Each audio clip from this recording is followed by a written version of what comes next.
Hi, Shabbat Shalom, everyone. We had a wonderful in-person fellowship this Shabbat, and so we did not record. We had a time of, just fellowship, praise, and prayer. So that is why I'm recording this. And without people here, I was asked to make sure I put out the teaching. So I am going to just do the recording for with me. So this week's portion is Terumah, and Terumah it begins in Exodus chapter 25 and verse 1 and goes through chapter 27 verse 19. And so in this parsha, we actually see that it focuses on the commands for building the articles of the Mishkan or the Tabernacle. And so this week's teaching, I actually give it a title of The Mishkan is a Microcosmos, and that there's seven speeches, 7 days, and one story. And that it's basically, I'm going to look at how it parallels the 7 days of creation. So there we'll see that there are actually seven speeches that are mentioned in the building of the Mishkan in the articles here. And this is after the revelation at Mount Sinai. And so, God is inviting the people into this new phase of a relationship. It wasn't just hearing God's voice, but it's now about creating a dwelling place for his presence. And so this portion, like I said, is called Terumah.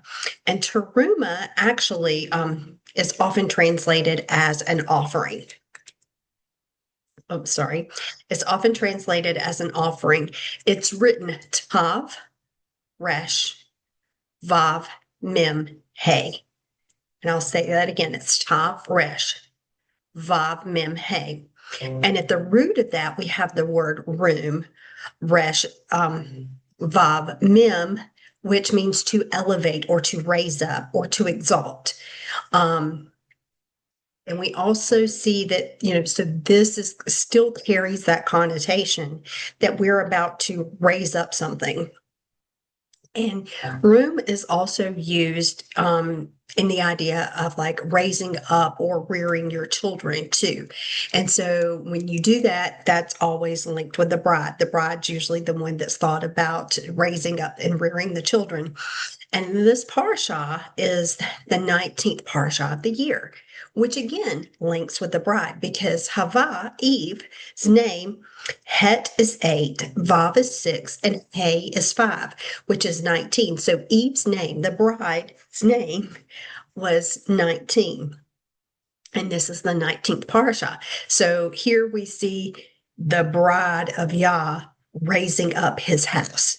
That's what this parsha is the focus of. So I'm going to begin in Exodus 25, verse 1. Exodus 25, 1. Yah said to Moshe, tell the people of Israel to take up a collection or a terumah for me. Accept a contribution for anyone who wholeheartedly wants to give. The contribution you are to take from them is to consist of gold, silver, bronze, blue, purple, and scarlet yarn, fine linen, goat's hair, tanned ram skins, and fine leather, acacia wood, oil for light, spices for the anointing oil, and fragrant incense, onyx stones, and other stones to be set for the ritual vest and breastplate.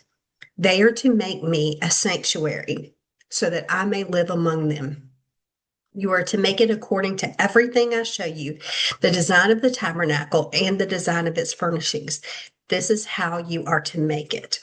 And so as we begin here, that terumah, that collection that is to be taken up for the building is based on their heart. Yah says, whoever has a willing heart or heart to give, they are to give these 15 types of materials that were needed for building of the Mishkan. And so terumah is a type of offering, but remember, it's not a tithe. So this is something to think about. The building of Yah's house was from the offerings that was given and not taken from the tithe. So that's a whole separate issue in itself.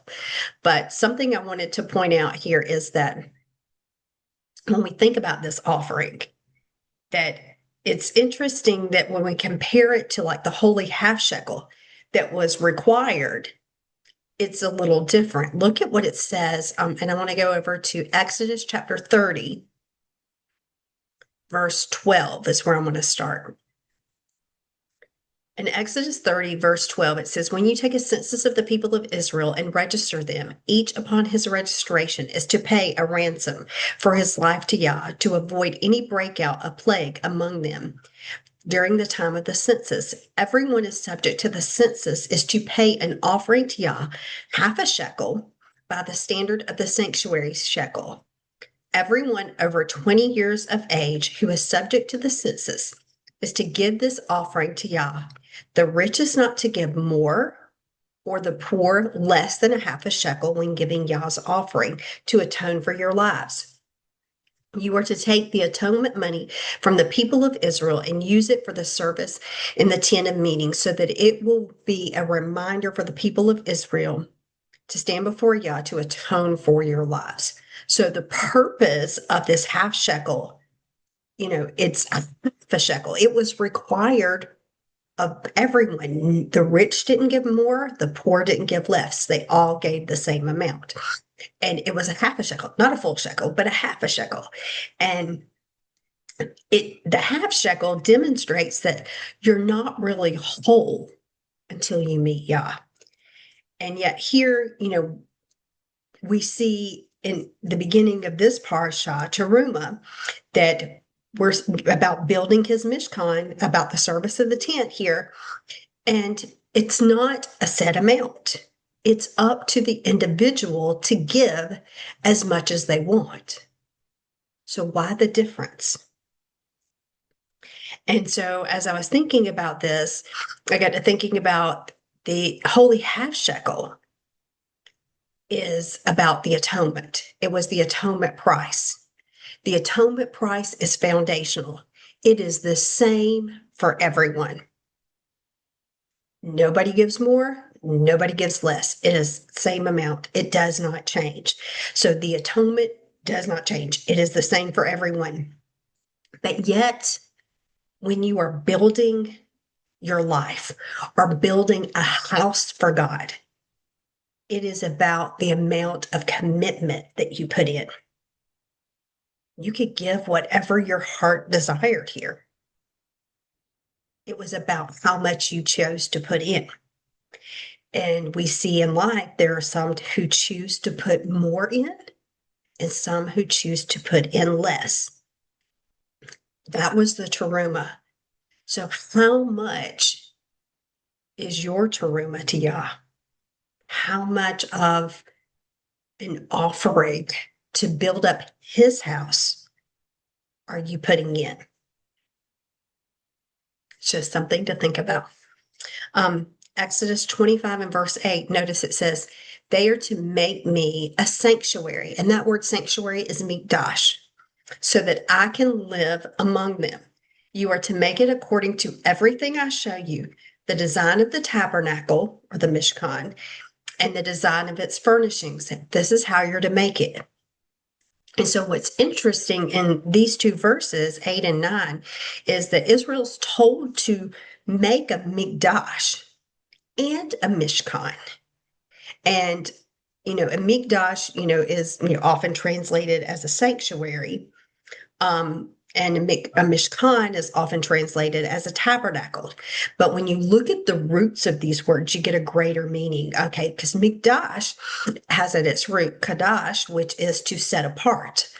So a Mikdash, he's saying, make for me a Mikdash. You're going to make for me a set apart place. Okay. And then the root of Mishkan is Shakan, which means a dwelling. So like a Sheken is your neighbor. So a Shakan is a dwelling. So the Torah is telling us that Yah seeks for Israel, his bride, to build a set apart place for him so that he could dwell and be like a neighbor to them, really. And, it wasn't just dwelling, beside them, but we're going to see it's actually about dwelling within them. And so the giving from your heart is the foundation for the building of his Mishkan. It's reflecting Yah's relationship and your relationship with Yah. He didn't want his dwelling to be constructed from things that he had to coerce you or demand for you to give. And the translation that I read says that the offering was given willingly. And that word in Hebrew is yivdenu. And that the root of that is nadav, which means to volunteer or to be willing or noble or generous. And so Yah wants his bride to want their husband to have a dwelling place. He wants them to have that heart that is going to volunteer to do things for their spouse, for their groom. Okay. And so it's also interesting that, like I said, it's more than just a physical building here he's talking about, but there's more of a spiritual building that he's referring to. Because it says here the purpose of the building wasn't so that Yah could live among them, but it was literally in Hebrew, it's saying not that he could live among them, but not in it, but in them, that he's going to live in them. And one thing I heard the Rabbi Foreman discuss that when, we are actually building the Mishkan, when, they were giving to the building of the Mishkan, and we're focused about building in the Mishkan, we're actually emulating Yah, because Yah created the whole universe. And when he created the whole universe, he made this earth. He made a little place for us to dwell. And here we are being a part of Israel. And how could we ever build a place for Yah to dwell? We really can't. But here we are building a Mishkan. We're making a place just like he did for us. We're trying to emulate that and to make a place for him. And so in essence, we're like bearing his image to others by doing this. And like I said, I saw this year that there were like 7 speeches that parallel the days of creation. So the Mishkan, the building of the Mishkan mirrors the creation week. And that's what I wanted to look at first, is to go through those correlations here. So it's sort of going to be like an overview at the beginning. Okay, so the very first speech begins in Exodus 25, and it starts in verse 1 and goes through verse 40. And this one parallels the first day of creation. And the first day of creation was what? About the light. Okay. And in Exodus 25, 1 through 40, we see that the topic is not talking about light, but it is actually talking about building the ark and the table and the menorah. But how does that relate to the first day of creation? Well, the menorah is the source of light in the Mishkan. That was the only light that was in there. And, the ark itself, the Aron, contained the Torah, the written tablets, which is light. In Proverbs 6 and 23, it talks about that the Torah is our light. And so we see here that, in the bread that's on the table, that it's also a picture of the word. And so that word is a light. So on the first day, it's about creating light. And here on the first speech, it's about the Aron, the table, and the menorah, which is about the light, the source of light, and what is light there in the Mishkan. Okay, the second speech is in Exodus chapter 26, verse 1 through 14.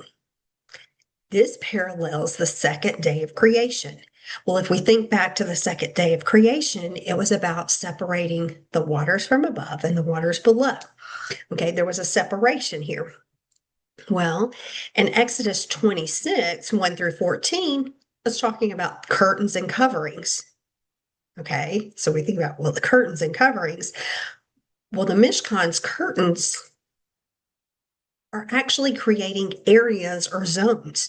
They're forming boundaries and separations, just like Yah separated the waters from above and the waters below. It's forming a boundary and a separation, and that His holiness emerges through these sacred boundaries. There's certain areas where people were allowed to go, and certain individuals could go in certain areas. Okay. In Exodus 26, verse 15 through 30, the third speech parallels the third day of creation. And on the third day, we see the creation of like the land, or the land comes forth and plants, and basically the plants grow. And so on day 3 here, or the third speech, Exodus 26, 15 through 30, we see that the topic is about the wooden beams and the structural support of the Mishkan. And so if you think about these beams, were built from acacia wood, from a plant, a tree that is growing. And what is it going to do? It provides stability and growth. And those plants have to grow in the ground. Okay. And so we've got this linked with day 3 with the land, the plants, and growth. And so God's dwelling requires that rootedness and that structure, just like we have on the third day.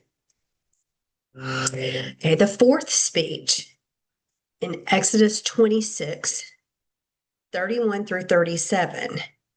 I saw it paralleling day 4, which is the creation of the sun, moon, and stars. Okay, so we think about the sun, moon, and stars are like the luminaries in the heavens. Okay, and the topic in this fourth speech in Exodus 26 is about the veil, the parakeet, and the entrance veil. And so the parakeet separates the holy and the holy of holies.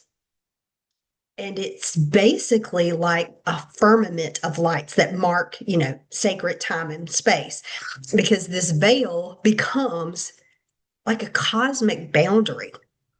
And think about, what does this veil have on it? It has the cherubim, okay, which are in the heavenlies. And so we think about, here we have this veil that looks like the heavenlies, and it is actually causing that, like that cosmic boundary. And that, we have this sacred space here. It's marked by these distinctions, because what happens with the sun, moon, and the stars? They are the things that orient us spiritually. They're the ones that are helping to set our times and seasons. On the fifth speech, this is in Exodus 27, verse 1 through 19. And this parallels the fifth day of creation. And so on the fifth day of creation, we have the fish and the birds. And it's about the fish and the birds multiplying, being fruitful, and, they move. There's a lot of movement here. And so the topic in Exodus 27 is about the altar and the courtyard.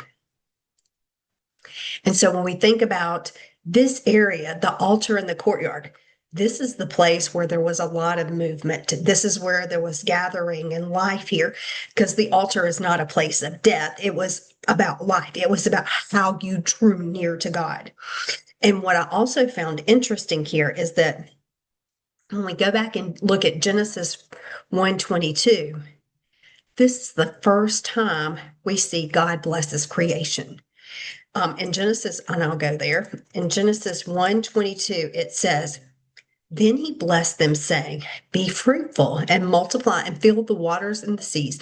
Then let the birds multiply on the earth. And that was the first blessing here, was on the fifth day. And what I thought about was interesting is that here in the Mishkan, it was the altar. That was the place where you sought the blessing of Yah, and it was pronounced. In the ancient, later when they built the temple, in the ancient Jewish temple, we see that the priest the Kohanim would come out and they would do the Birkat HaKohanim, the priestly blessings that were performed daily. And where did that happen? It happened in the temple courtyard on the steps that were leading up to the Ulam. And so it was in this area that you have the most movement, sorry, and that this is a place where we're drawing near to Yah, and it's a place of multiplication, and it's a place where blessing is sought, and that's exactly where the blessing was given later. Okay, the sixth speech in Exodus 28 parallels the sixth day of creation, which is where we have animals and man created. And in Exodus 28, we see the topic here is focused on the priestly garments. And who's going to wear the priestly garments but man? Okay. And these garments were described as being for glory and beauty. And this got me to thinking about, well, on the sixth day, we have the animals and man created. And man can really display two different aspects. Man is a part of the animal kingdom, but he can display an aspect of being like an animal, or he can display the aspect of being the image of the priest of Yah, where he is clothed and displaying the glory and the beauty of Yah. And so basically, man is a partner in displaying Yah's holiness. The seventh speech is Exodus 30 and 31. And this, of course, is going to parallel the seventh day, which is Shabbat. And so when we look at the seventh speech here, the topic is the incense altar, the anointing oil, and Shabbat. In a previous study, and I will link it, I'll try to link it here too. But in the previous study on Ki Tisa, I talked about how the holy anointing oil, which in Hebrew is called Shemen Kodesh Mashak, is a picture of Yeshua. So here we have the topic for the seventh day being the incense altar. Well, the incense altar represents the prayers. We have the holy anointing oil, which is representing Yeshua. And both of those things are tied with Shabbat. And you think about Shabbat at creation is when God rested. And it wasn't because he was tired, but it was because creation was complete. And a king would, rule and reign over his creation. So that's what Yah is doing. He rested. He is showing he's now ruling and reigning over his creation. And so Shabbat is the culmination of both creation and the Mishkan.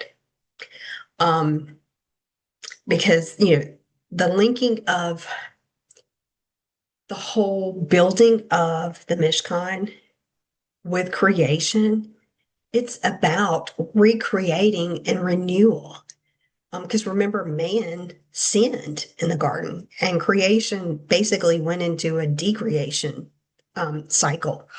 And the Mishkan is about recreating it and bringing renewal and bringing us back to that new beginning. And so this Mishkan symbolizes a new beginning, and it's allowing for us to have that spiritual and moral regeneration. And the Torah, links the building of the Mishkan with the creation of the world, because it wants you to see that the Mishkan is not just this tent. It is not just about this tent, but it's about a world of view. So when we understand what the Mishkan is about, it is like a microcosm of the world here, a microcosmos. So as we look at this, we're going to think about this is about how we are viewing the world, how we are seeing our King reigning. So let's begin looking at some of the specifics of the articles, the details given over specific articles here. And as we begin in Exodus 25, of course, there's one big thing that stands out in the details, because, if you're building a house, you start from the foundation up. Okay.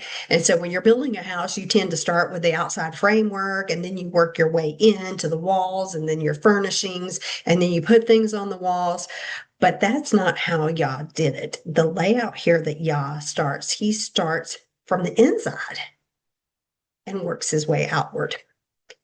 And remember, this is not just a picture of the physical, but it's also the spiritual. Because if you're literally thinking about building this, you're probably going to talk about with this, the outside structure and what's going to hold it up first. But he doesn't. He starts with the innermost part, I want to say a decoration, but a furnishing here in this to be the first thing. And so Yah begins with our inside, our heart, and then he works his way outward. Okay. So what article is in the heart of the Mishkan in the temple? The Aron, the ark. And that's where Yah's Shekinah or Shekinah will dwell. So in Exodus 25, verse 10, they are to make an ark of acacia wood, 3 3/4 feet long, 2 1/4 feet wide, 2 1/4 feet high.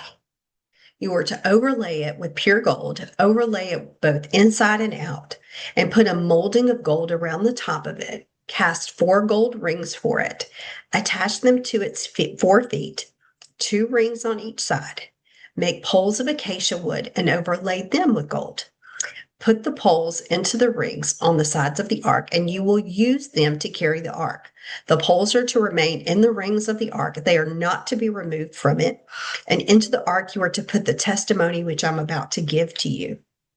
So this ark, the Aron, at the root of that, we have the root Ara, which means to gather. So this Aron is made out of acacia wood, and acacia wood is very, very hard. It is, acacia trees are not extremely tall like you think of a Lebanon, the cedars of Lebanon.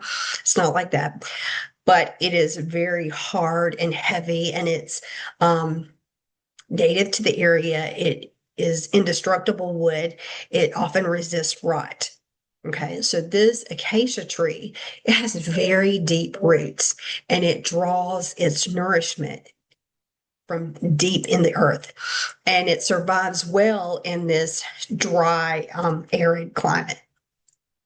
And this, like I said, this tree isn't a tall, beautiful tree like a cedar tree or a sycamore or something. It is, it's a, sort of a scraggly looking tree at times.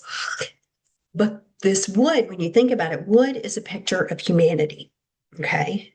And because man is likened to a tree, tree is wood.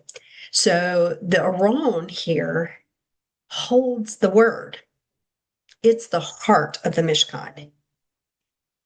It was the ark, the Aron, that people followed. And, I want to think about, as pointing out here how the aroma is made, because we think about overlaying something with gold, is not what I would typically think of, because how this ark is made is actually it's 3 boxes in one. If you've ever seen those like little Russian nesting dolls, it's like that, because first there is a larger box on the outside that's gold. Okay. And next you would have a smaller wooden box that would be made out of the acacia wood that would fit inside that. And then you would have another smaller golden box that would fit inside that. So you actually have 3 boxes. You're going to have that gold, the wood, then the gold. That's what it means to be covered inside and out there. Okay. And, when you look at it, the outside looks gold, then the inside looks gold, but there's the wood in the middle. And what's, inside our heart should look like what's on the outside. So the outside, what we project on the outside should be the same as what we have on the inside. Now, I will put a link here. There's something saying in the Talmud. In the Talmud Yoma 72b, I will put it in the description. It's so you can go there and read it. But it teaches that this symbolizes integrity, that the Torah scholar must be the same on the inside and the outside. And the sages say that a person who carries the Torah must be gold on the inside and gold on the outside. But the wood layer matters too, because the gold inside symbolizes integrity, and then the inner gold, the gold on the outside symbolizes integrity, and the inside also is the inner purity. But the wood there symbolizes humility and flexibility and growth. And you think about that gold on the inside, integrity, purity, the wood, humility, flexibility, and growth. And then the outside, what everybody else sees, should look like gold. And that should be our actions. That's what they see are our actions. And that should also appear like gold. So I will link that in the description box too. And, even Yeshua himself spoke about how our inside and outside should match. So if we go to Matthew chapter 23, and I'm going to go to verse 27. It says, "Woe to you, hypocritical Torah teachers and Parashim! You are like whitewashed tombs. You look fine on the outside, but on the inside are full of dead people's bones and all kinds of rottenness. Likewise, you appear to people from the outside to be good and honest, but inwardly you are full of hypocrisy and far from the Torah." And so when you think about what he's saying here is that, Yeshua is telling them that they project themselves on the outside as being gold or godly, but on the inside, they're really dead. They're like a tomb. They are, you're whitewashing it so you can't really see that they are a tomb, but they are dead on the inside. So their inside and their outside is not matching. Now, in last year's Terumah teaching, I go through a little bit more. Well, I go through talking about how our heart and our body aligns perfectly with the mezuzah that is placed on the doorpost of our homes, which contain the word. I'm not going to go through that this year, but if you want, you can go back and look at last year's Terumah teaching and see how your heart aligns with that mezuzah, how they actually are lined up physically in our body. Now, we see that on this ark, there were two poles placed on the sides of the ark to carry it, and they were not to be removed. This is a symbol that this ark was meant to be made to move. It was a mobile sanctuary here. We must always be ready to be on the move as the Spirit leads. We need to listen and see where he's directing us to go. Now, those two poles were made of wood. Again, like I said, the wood is a picture of humanity, trees. And there's two of them here. This made me think of the witnesses or the two houses. These are people. And so here we have a picture of the two houses carrying the word and moving as the Spirit leads. Just as we have, Joseph's bones left Egypt, Mizraim, and it was carried out by the two houses, the two poles. And so that is a similar picture there. Now, Exodus 25, verse 12, it says, "Cast 4 gold rings for it, and attach them to its 4 feet, 2 rings on each side. Make poles of acacia wood and overlay them with gold. Put the poles into the rings on the sides of the ark, and you will use them to carry the ark. These poles are to remain in the rings of the ark. They are not to be removed from it. Into the ark, you are to put the testimony, which I'm about to give you." And look at this picture that I'm showing here. In verse 13, in the Hebrew, it's Ve'asita ba'adei atzei shetim. They zepita otam zahav. And the Hebrew words here for poles is bade, which means alone or apart or separation. And the root of shatim means, to scourge or pierce. So in reading this verse, this is what I see here. It would be, and you shall make separation trees that are pierced. And remember, we're trees. And so these two pierced trees are separated, they're set apart. The two houses were to be separated or set apart. And then notice verse 15. The poles are to remain in the rings on the ark. They are not to be removed from it. Okay, these two trees, these two houses shall be in rings. And the word for ring in Hebrew is tabat, and it means like a signet ring. And I mentioned before, thinking about this ring here, the Shabbat is our ring, our wedding ring. So both houses here are placed in these rings and they shall not be removed from it. And this is just, pointing out to me that, here again is a picture of these two houses, and both houses are to be doing Shabbat. They are not to be removed from it. It is to be a part of their life. Now, I want to share a picture here. I just snipped this picture from,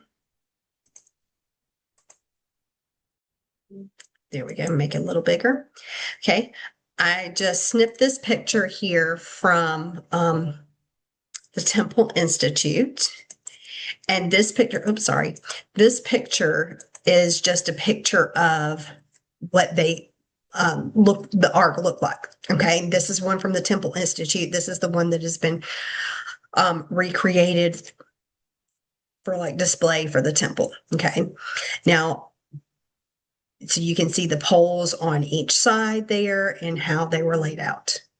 Okay, now another interesting thing is what's called the mercy seat, because when you start reading, and I'm going to leave that picture up for a minute and I'm going to keep reading in Exodus 25, verse 17, it says, you are to make a cover for the ark out of pure gold. It is to be 3.75 feet long and 2.25 feet high.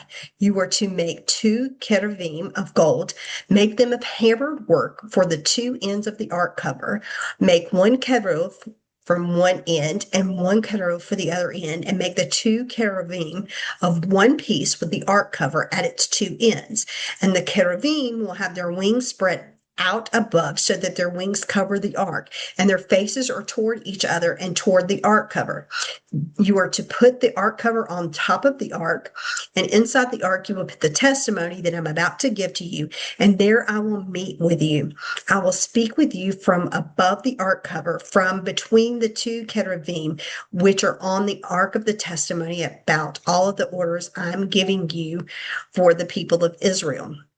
So when we look at this, in the picture, this picture is, showing the ark, but this top part is basically what is called the mercy seat. Okay, you've got your 2 cherubim, their wings are up and over, their faces are looking down, and there's like this crown around, okay, the edge there. That is what is often translated as the mercy seat. Okay, it's not really a seat. It is in Hebrew the Caparet, and the Caparet comes from that root kafar, meaning atonement, and that is where the blood was placed, was on the Caparet. Okay, and it was to be over the Aron, so it's sitting on top of it. And the Aron, remember, is the heart of the Mishkan. So think about this picture. The Caparet is where the blood is applied. Our heart is also covered by the atonement where we have the blood applied.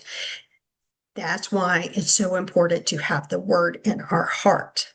Okay. And there were two cherubim guarding over it. And to me, this is also a picture of the two witnesses that are to guard his word. And these two cherubim bring us back to the Garden of Eden, because that's what Yah's trying to do. He's trying to take us back to the Garden of Eden. And this is a picture to remind us, remember what happened in the garden. Remember here, I'm wanting to restore the relationship that I had with Adam, I had with man in the garden. And that this dwelling place, this Mishkan, this is Yah's dwelling like he was in the garden, except now it's only right here. And last year, too, I go into the connection with the Garden of Eden. So if you want to go back and look at more on the connection with Jerusalem being the Garden of Eden and how the Garden of Eden links with the picture of the Mishkan, you can go back and look at last year's teaching on that too.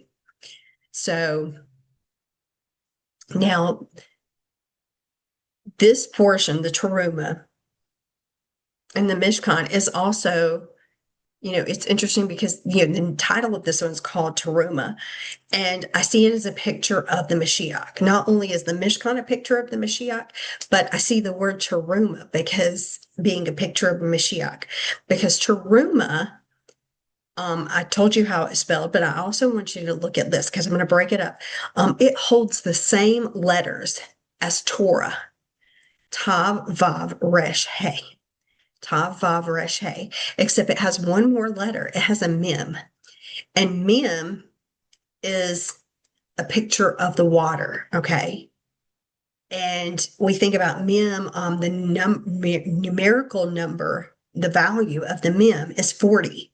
It's the number of tested. So when we look at Terumah, Terumah is basically the Torah is tested. It is in Yeshua that the Torah is tested. The Torah tested, the Terumah is what built the Mishkan. This is what is building the Mishkan here. And so putting this all together, the bride is to bring a Terumah offering that is freely given. And our heart is to be set on searching out the Torah so that we can become fruitful and to raise up this godly seed. But we have to do it with a willing heart. Our heart has to be right. On the inside, whatever we want to give, how much are we willing to invest in this to produce this is the question. And, in Exodus 25:9, he says, according to all that I show you, after the Tabnit, Hamishkan, the pattern of the tabernacle, and the Tavnit of all the vessels thereof, you shall make it. So this verse specifically states that they're to build not to whatever they think it should look like, but to the specific pattern that Yah gave. The pattern of the Mishkan, okay, that he gave. And that this Mishkan is the pattern. It's the pattern, but the whole place was called the Mikdash, okay, the set apart dwelling place. So, what pattern? I believe that, Moshe was actually shown the heavenly Mishkan, the heavenly tabernacle on the mountain, and that Elohim instructed him on how to make it here on the earth. And that makes me think about, in Matthew 6, 9, and 10, in the Lord's Prayer, it says, you therefore pray like this, our Father who art in heaven, may your name be kept holy and may your kingdom come, your will be done on earth as it is in heaven. So, think about on earth as it is in heaven. And so he's making on earth after the pattern as it was in heaven. And Exodus 25:40, it says, see that you make it after the pattern which I showed you on the mountain. And so that tabnit, that pattern, that tabnit has at its root banah, which means to build. And this is what? This is a building plan. They were building this Mishkan, this dwelling place. Um, and, Bana is also the root where we get the word Ben, which is son. And so the son is the pattern or the likeness of the father. And Yeshua, this divine son who is the messenger who is coming, he is the pattern, okay, of the Father. He is the likeness. He is coming in all of the qualities and the likeness, showing us how the Father would be. And, remember that Yeshua refers to himself as an offering. And I want to go there. John chapter 12, verse 32. He says, and if I am lifted up from the earth, I shall draw all men unto myself. And so remember, a lifted up offering is a terumah. And so Yeshua is saying, if I be lifted up, okay, so Yeshua is the terumah. He is being a lifted up offering. And, think about there are so many details given in the building of the tabernacle. But the tabernacle is to be fashioned after the pattern of the Mashiach. And to build this tabernacle, it is to emulate the Mashiach so that we can receive the indwelling of the Spirit of Yah. So the table of showbread was also made of acacia wood, and it was also covered with gold. And it also had two poles for carrying it. And on the table of showbread, there were, 12 loaves, one for each tribe.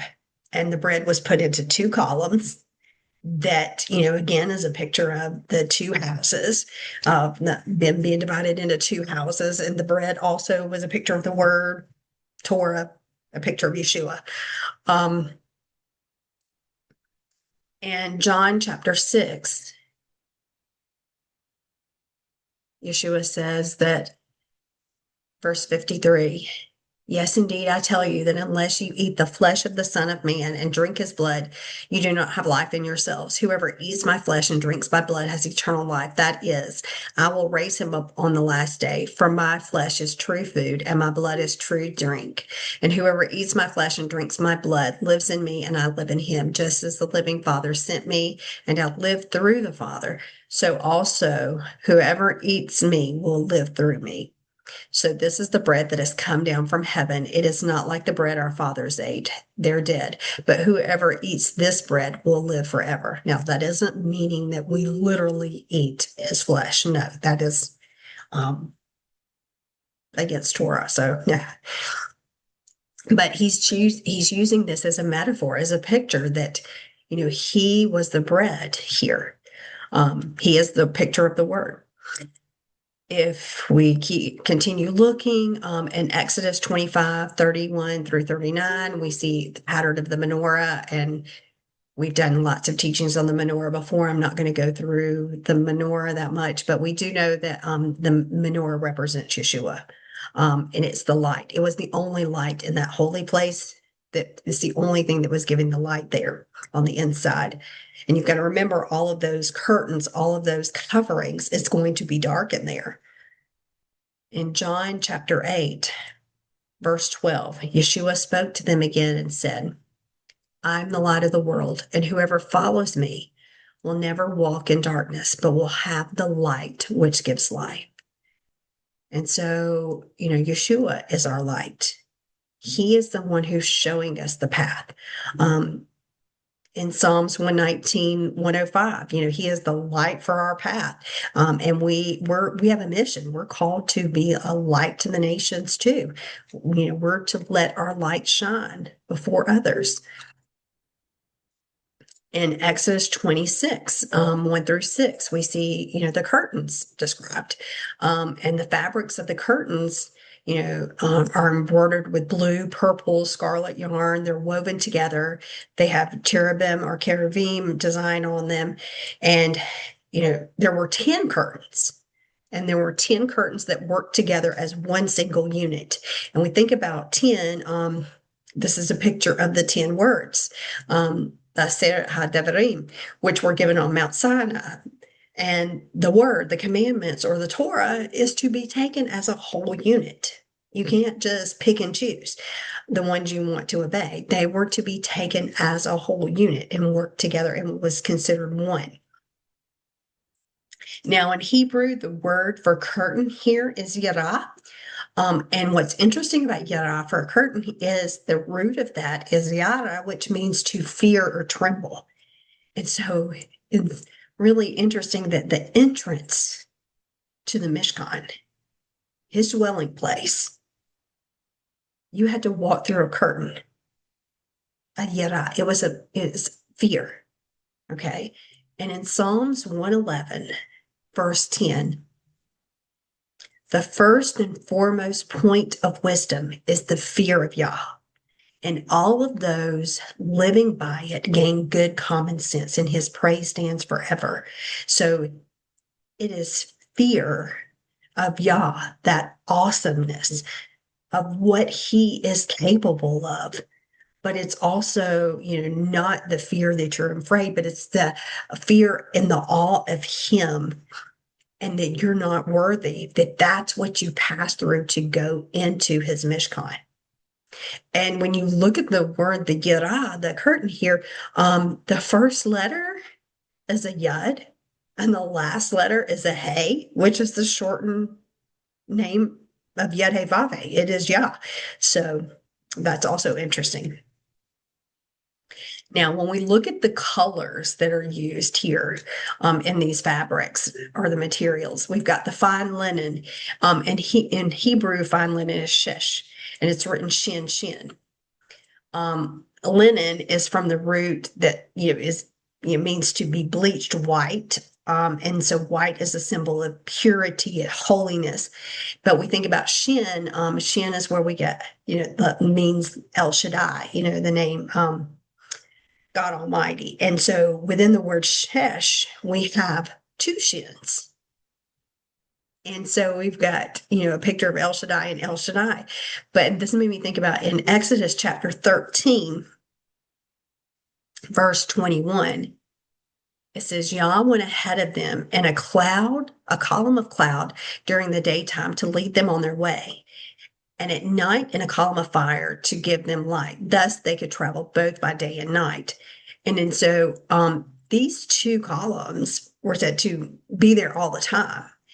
And the two columns are a picture of the double shin going before them, giving them cover cloud in the daytime so that they don't get too hot, but it also gives them light at night.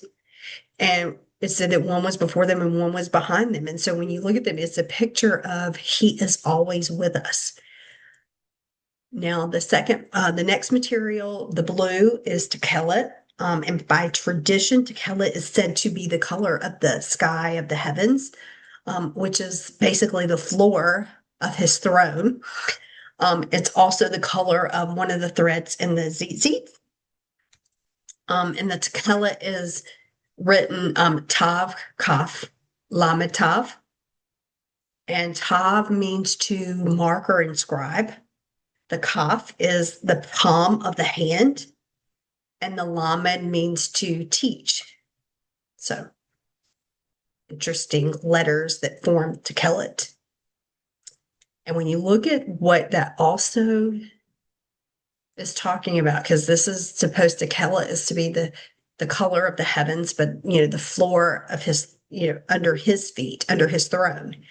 And when you look also at, it's talking about marking, inscribing on the palms of his hands and teaching. Well, where is the teaching to go forth from Zion?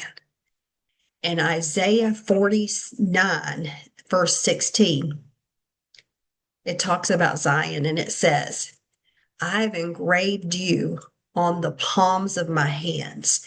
Your walls are always before me. And so it's from Zion that the teaching was to go forth. And it was there he marked on the palms of his hands Zion. It was always a reminder, a remembrance that they are written upon his hands, that Zion, Jerusalem is engraved upon his hands, that he's always watching after him. Next is the purple material. And in Hebrew, that word is argaman, and it's written Aleph, Resh, Gimel, Mem, Nun. Aleph, Resh, Gimel, Mem, Nun. And Aleph is a picture of the ox or the master or straight they're teaching. Resh is the head, the beginning. Gimel is the bridge. Mem is water. And Nun is the kingdom. So Agamon is also, when you look at this in the paleo and the meaning here of the letters, we got our master's teaching. That is the beginning of the bridge through the water to the kingdom. Because what did they do? They had to cross through the Red Sea, the Yam Suf, on a land bridge that Yah provided to take them through to the deliverance. And Yah's Mishkan now is going to be the bridge that connects heaven and earth for them. This tabernacle, it is going to connect heaven and earth. Then we have the scarlet material. Scarlet in Hebrew is shani, and it's written Shin Nun Yud. And Shin again represents El Shaddai, which is Almighty God, or the God is sufficient. Nun is the kingdom, and Yod means the hand. So through El Shaddai, the kingdom is at hand. So, okay, let's look at another verse here. Let's go to Exodus 26, because this is something that really sticks out interesting. Has a great picture. Exodus 26, verse 6. Exodus 26, verse 6 says, make 50 fasteners of gold and couple the sheets together, each to each other with its fasteners, so that the tabernacle forms a single unit. Okay. And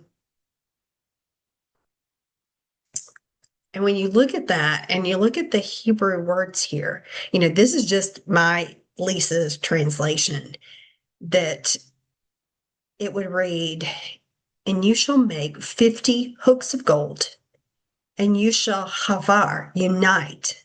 This is where haver, haverim, havara, friend. This is where you're uniting them. Friends are ones that you unite with. And it says, you shall havar, or unite the curtains, but it's curtains woman to her sister by the hooks, and it shall become a Chad Mishkan, one Mishkan. And it's interesting, there are 50 here. And 50 is the number that's also tied with redemption, because we think about a Yovel, the 50th year. Okay. So the first time we see the number 50 is when we're talking about Sodom, when Abraham was pleading or interceding, and he's like, if there can be 50 people, 50 righteous found, would you spare Sodom? And Yah says, yes, if you can find 50. And then he keeps negotiating down. So these 50, these righteous people are the ones that basically are holding the tabernacle together as one. And their job is to unite, to havar, to join together. And there's another verse in Psalms 122. Verse 3, 122, verse 3 says, Jerusalem is built as a city that is joined, havar, united as yachdav, as one. So again, this, when you look at this, that it's interesting, it's talking about that these hooks of gold, they're to be united, and it's supposed to be, each one is joined to their sister. We're supposed to be united. We're the bride. We are to be united one to another, holding hands, one with each other to create this one tabernacle for him. Just as Jerusalem is a city that was built, it was built to be joined together, united as one. And so this Mishkan is like a mobile Jerusalem, you know, and too, we see, like, I use that word havarim, and that comes from Ezekiel 37, talking about the two sticks or the two houses.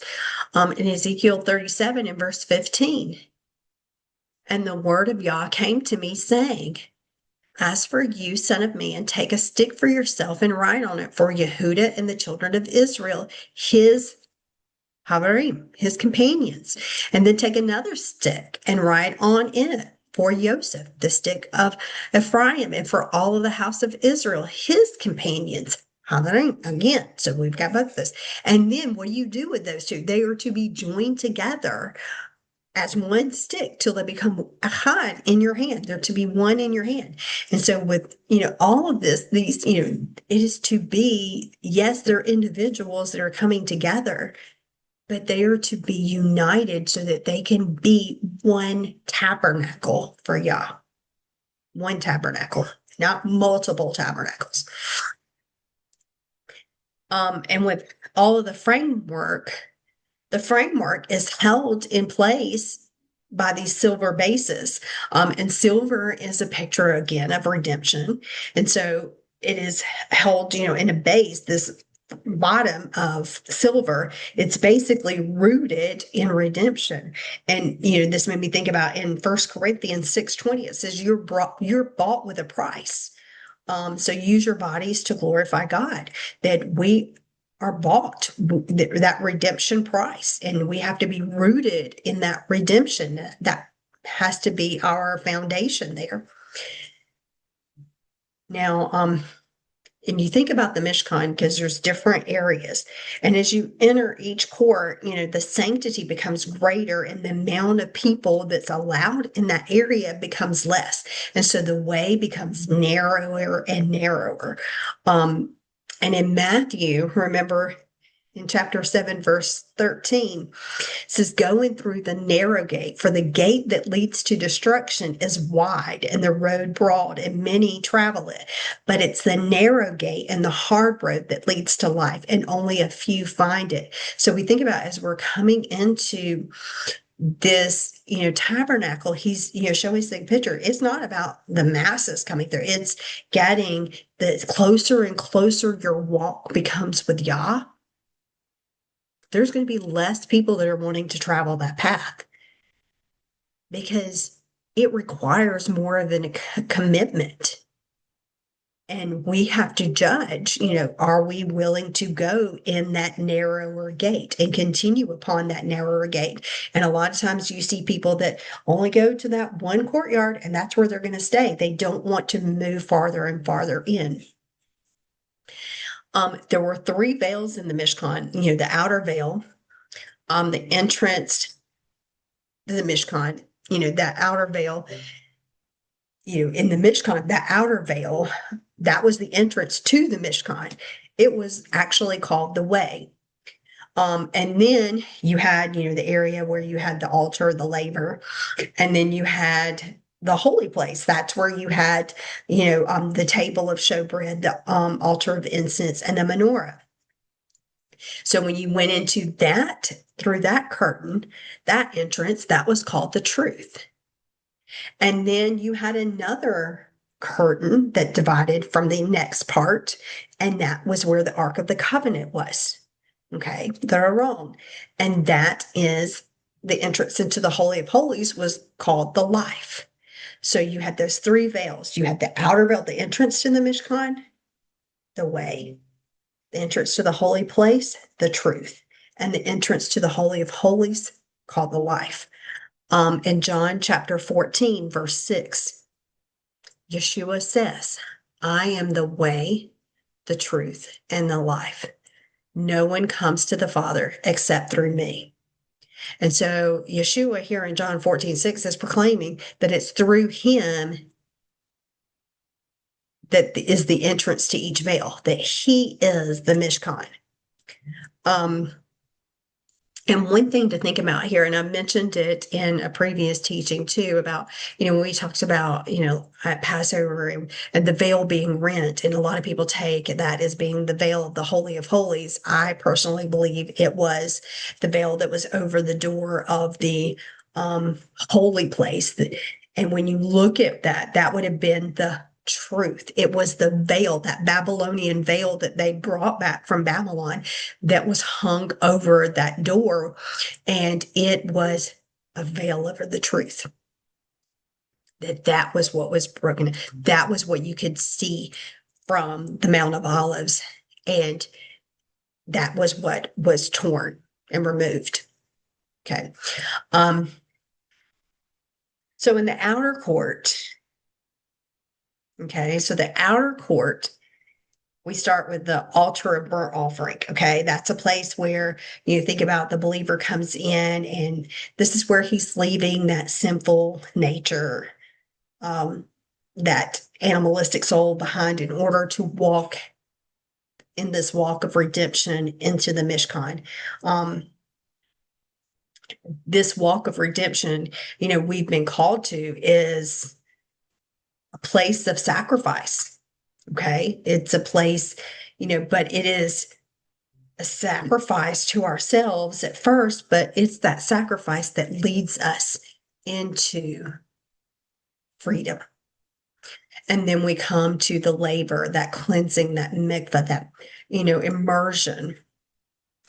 And, just like that priest would go on into the holy place, there would have the menorah, the light there is shining forth, and on the table of showbread, the bread, the word that is there, and then the prayers that would be going forth, that intercession that the priest is doing on behalf of the people. And then, of course, you go into the Holy of Holies, which is the picture of what is there, nothing but the ark. That is the only furnishing is in there. And it must have been extremely dark, but it is the light of Yah that is being revealed in that place. So, as I finish up here, I just wanted just to go through that, this is the beginning portion. Next week, we'll also go into more of this. But in Terumah, it is starting giving the commands of building these. These are how they are to be built. Okay.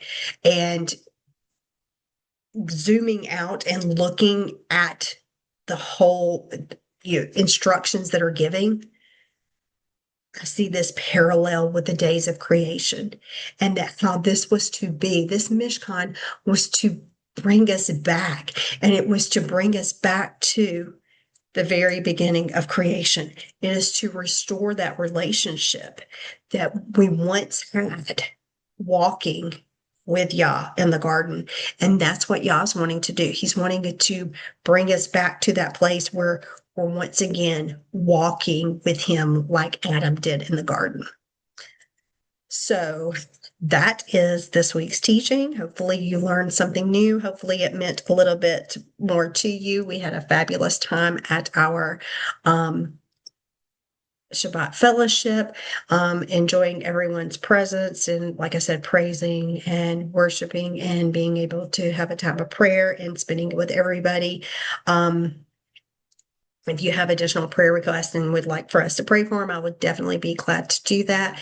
But I do want to end right now and say, I hope you have a great Shabbat, and just pray God's blessing upon you for this week. I pray, Father, right now that you would just touch every person that watches this video, that you would just lift them up and give them the opportunity this week to be that mobile Mishkan for you, and to be that light and example about how to return back to the garden again, so that we can be in your presence and dwelling with you forever.